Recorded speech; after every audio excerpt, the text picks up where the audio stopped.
नमस्कार, मी मोनाली स्वागत करते मोनालीज फूड कोर्टमध्ये। आणि आज आपण एक छान सोपा पदार्थ बनवतोय। तर बऱ्याच वेळा काय होतं, आमटी भाजी भात असं सगळं बनवायला कंटाळा येतो। तर अशा वेळी काय बनवायचं, तर आपण एक फोडणी भात बनवू शकतो, ज्याची रेसिपी आपल्या चॅनलवर ऑलरेडी आहे। आज आपण मस्तपैकी वालाचं बिरडं वापरून बिरडा भात कसं बनवायचं ते बघणार आहोत। चला तर मग आजच्या या रेसिपीकडे वळूया। तर बिरडा भात बनवण्यासाठीची इथे आपण जय्यत तयारी करून घेतलेली आहे, तुम्ही ते बघू शकता। तर इथे मी 1 कप बासमती तांदूळ घेतलेले आहेत। अख्खा आहे, तुकडा घ्यायचा नाही, नाहीतर मग भात अगदी मऊ होतो। अख्खा बासमती आहे 1 कप। इथे अर्धा कप वालाचा बिरडा आहे, कडव्या वालाचा बिरडा घेतलेला आहे इथे मी। तर आता हे वालाचं बिरडं कसं बनवायचं, ते कसे सोलायचे याची पूर्ण माहिती आपल्या आधीच्या रेसिपीमध्ये आहे। तर बिरड्याची आमटी आणि बिरड्याची भाजी अशा 2 रेसिपी ऑलरेडी पोस्ट केलेल्या आहेत, त्या जाऊन नक्की चेक करा, त्याच्यामध्ये तुम्हाला याची पूर्ण डिटेल माहिती मिळेल। आता आपण फोडणीसाठी काय काय घेतलंय ते बघूया। खूप जिन्नस लागत नाहीत। तर इथे मी मोहरी घेतलेली आहे, अर्धा चमचा मोहरी आहे, अर्धा चमचा जिरा घेतलेला आहे। त्याचबरोबर खडे मसाले आहेत, ज्याच्यामध्ये 1 बडी इलायची आहे, काळी मिरी आहे आणि तमालपत्र घेतलेलं आहे। त्याचबरोबर 2 मोठ्या साईजचे कांदे बारीक चिरून घेतलेले आहेत आणि अर्धा टोमॅटो घेतलेला आहे। आता बिरडं इतकंच घेतलं पाहिजे असं काही नाही, जितकं बिरडं जास्त तितका हा भात जास्त चांगला लागतो। त्याचबरोबर इथे मसाले आहेत, 1 मोठा चमचा घरगुती मसाला आहे, अर्धा चमचा गरम मसाला, अर्धा चमचा हळद घेतलेली आहे।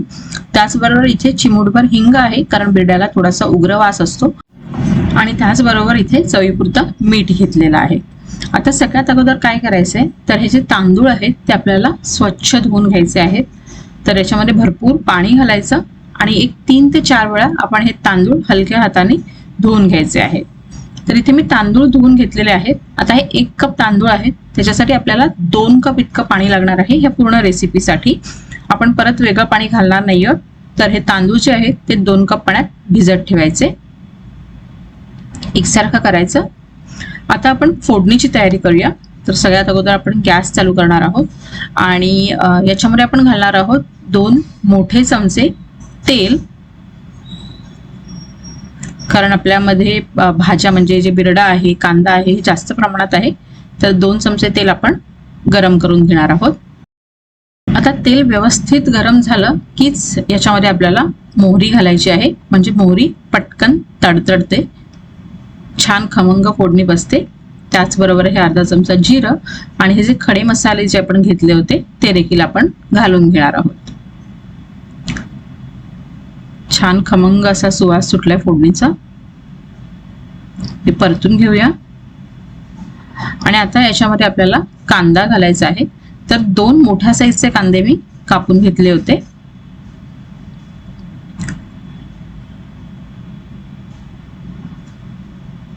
आता तुम्ही जर माझ्या रेसिपी ऑलरेडी बघत असाल तर तुम्हाला माहित असेल की मी जनरली कांद्यासोबतच मीठ घालते, जेणेकरून कांदा लवकर परतला जातो।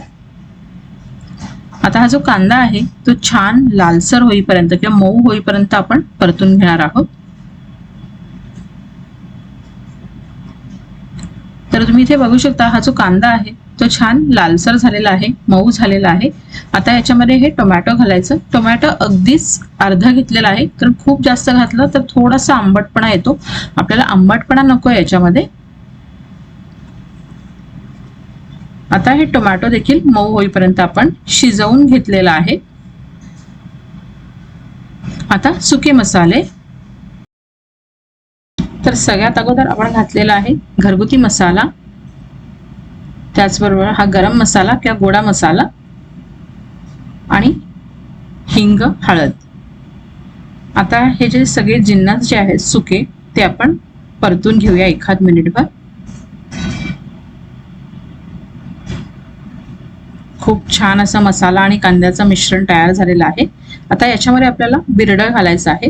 तर हे कडव्या वालाचं बिरडं आहे, त्यामुळे आपण हे थोडंसं अगोदर शिजवून घेणार आहोत। जर इथे तुम्ही पावट्याचं बिरडं वापरत असाल तर ते भात म्हणजे तांदूळ आणि बिरडं एकत्र घातलं तरीही चालेल।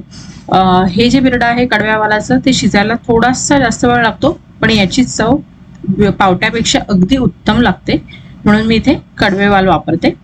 आता याच्यामध्ये बिरडं भिजेल किंवा बिरडं साधारण शिजू शकेल या हिशोबात पाणी घालायचं आहे. तर साधारण आपण 1 कप इतकं पाणी घालणार आहोत. मी अगोदर अर्धा कप घातलं होतं आणि परत अर्धा कप घालतेय. तर बिरडं बुडेल इतपत पाणी घालायचं, म्हणजे त्या पाण्यात हे व्यवस्थित शिजतं. आपल्याला जास्त पाणी घालायचं नाही, नाहीतर मग अगदी भात मऊसूत होतो. तर हे बिरडं शिजेल आणि मग पाणी उरणार नाही आणि मग आपण तांदूळ पाण्यासहित घालणार आहोत. आता याच्यावर झाकण ठेवायचं आणि मीडियम फ्लेमवर हे बिरडं शिजत ठेवायचं. तर एक 5-7 मिनिटं झालेली आहेत. मध्ये मी गॅसची फ्लेम थोडी स्लो केली होती, कारण काय होतं की खूप मीडियम किंवा मोठ्या फ्लेमवर ठेवलं तर मग पाणी आटून जातं आणि बिरडं शिजत नाही. तर आपल्याला हे बिरडं शिजवून घ्यायचंय, पण आपल्याला पूर्ण देखील शिजवायचं नाहीये. साधारण अर्ध कच्चं शिजवायचं आहे आणि मग बाकी जे राहिलेलं बिरडं असेल ते भात शिजताना आपोआप शिजणारच आहे. तर चेक करायचं, साधारण अर्ध कच्चं असेल, म्हणजे असं तुकडा पडत असेल तर आपलं हे बिरडं अर्ध कच्चं शिजलेलं आहे. आता याच्यामध्ये आपल्याला हे जे तांदूळ आपण भिजत ठेवले होते 2 कप पाण्यात, ते घालायचे आहेत आणि पाण्यासहितच घालायचे आहेत. हे अगदी परफेक्ट प्रमाण आहे. याच्यामुळे भात अगदीच मऊ गिचका होत नाही आणि त्याचबरोबर अगदी सुका फटफडीत असा देखील होत नाही, अगदी व्यवस्थित होतो.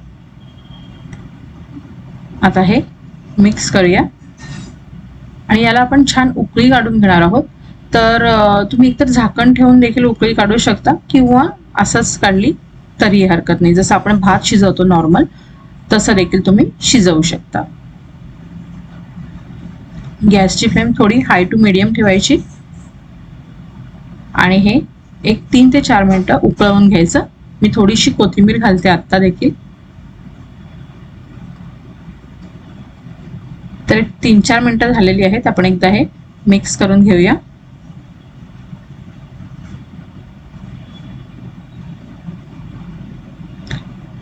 यातलं पूर्ण पाणी, जसं आपण भात बनवतो एक्झॅक्टली तसं करायचंय की यातलं पाणी उकळवून ते सुकत आलं की आपण त्याला वाफेवर देणार आहोत.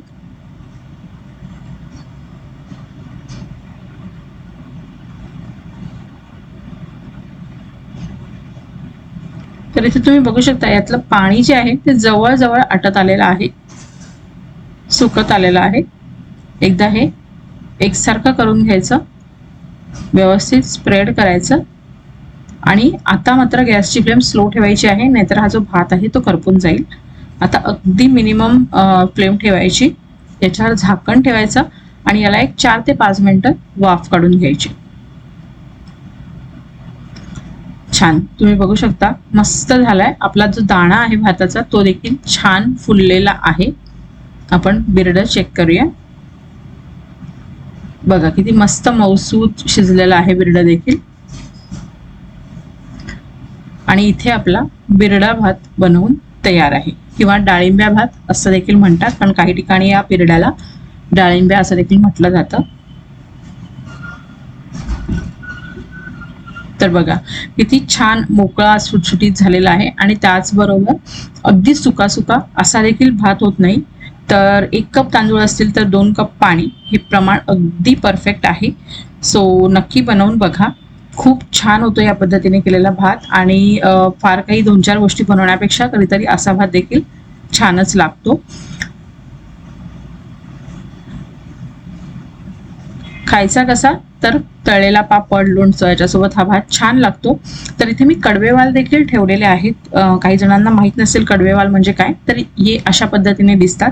जो पावटा असतो तो पांढरट असतो आणि हे जे वाल असतात ते थोडेसे कलरफुल असतात, पण याची चव खूप छान असते. तर पावसाळी दिवस आहेत, खूप काही तामझाम करायचा नसेल तर या पद्धतीने शॉर्टकटमध्ये तुम्ही हा भात बनवू शकता. सो नक्की बनवून बघा आणि कसा वाटला ते कमेंटद्वारे नक्की कळवा. पुन्हा भेटूया अशाच एका छानशा रेसिपी सहित. तोपर्यंत स्टे ट्यून्ड अँड थँक्यू.